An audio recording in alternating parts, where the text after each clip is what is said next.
What's up, everyone? Today I'm doing a video on the Aztec Macuahuitl and how to turn this weapon from this to this. Now, if the Macuahuitl wasn't terrifying enough, we're going to imbue the blades with high voltage electricity. Well, if you didn't know much about this weapon, its form is mainly that of a flat wooden club with obsidian shards affixed to the sides. Something sort of like a razor club. Apparently, an obsidian shard can be crafted to have an edge that is as sharp or sharper than the common utility blade, which is what I'm using for this project. And boy, let me tell you, that is sharp. I cut myself. More on that later. Okay, let's get into how I constructed this weapon. Here's the general overview of the layout. We have the switch connected to the batteries, which are 10 3.7 volt batteries in series, which power the ZVS, which also connects to the high voltage AC flyback transformer, which is then connected to my 30-stage cockcroft-walton circuit that is encased in epoxy resin. The high voltage potential is across all of the utility blades, which are sitting in the notches of the board. So first I started out with a 5.5 inch by 6 foot board and laid everything out with paper. Then I started making all the cuts to the wood, notching out the sections with hammer and chisel. I probably could have used a router, but I don't own one, so hand tools it is.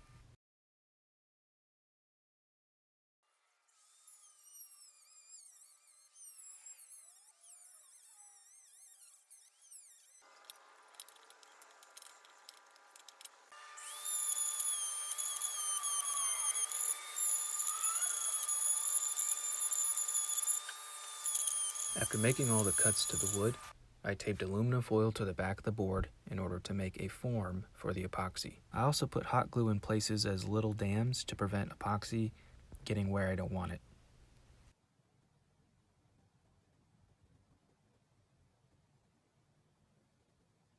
After letting the epoxy cure, I ran some tests to see if there's any arcing where I don't want it. Oh yeah, here you can see the arc shooting back to the transformer and actually burns a hole through the wire. I'll have to add more epoxy further up in this notch later.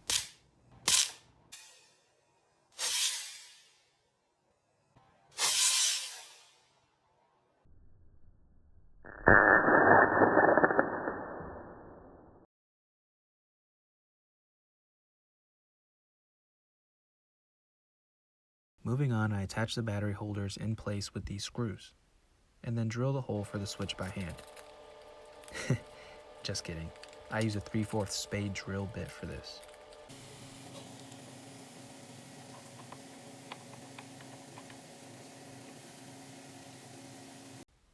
Next, I wire everything up for the final test.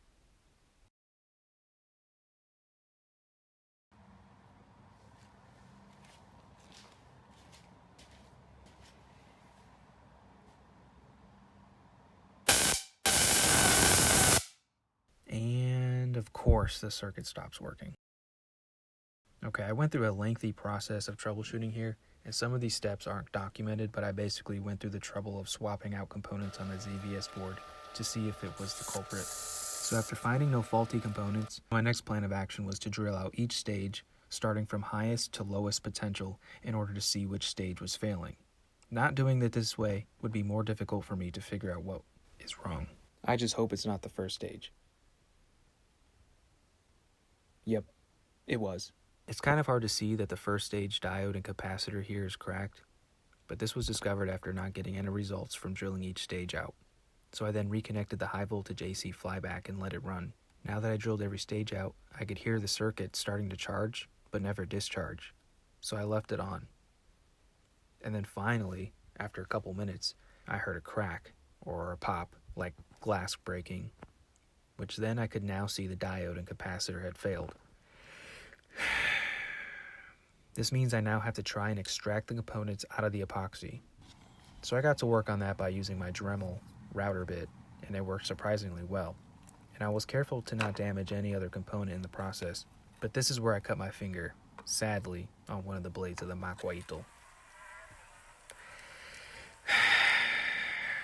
After gluing up my finger, I finished the work and resoldered components back into the circuit, this time using 2 diodes in series and 2 capacitors in series, and this would ensure they can handle the input spikes of the transformer output.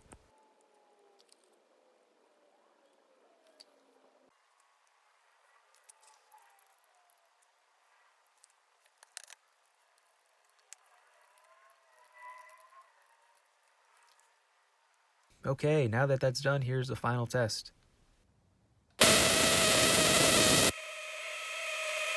And that is how you make a high voltage Aztec Macuahuitl.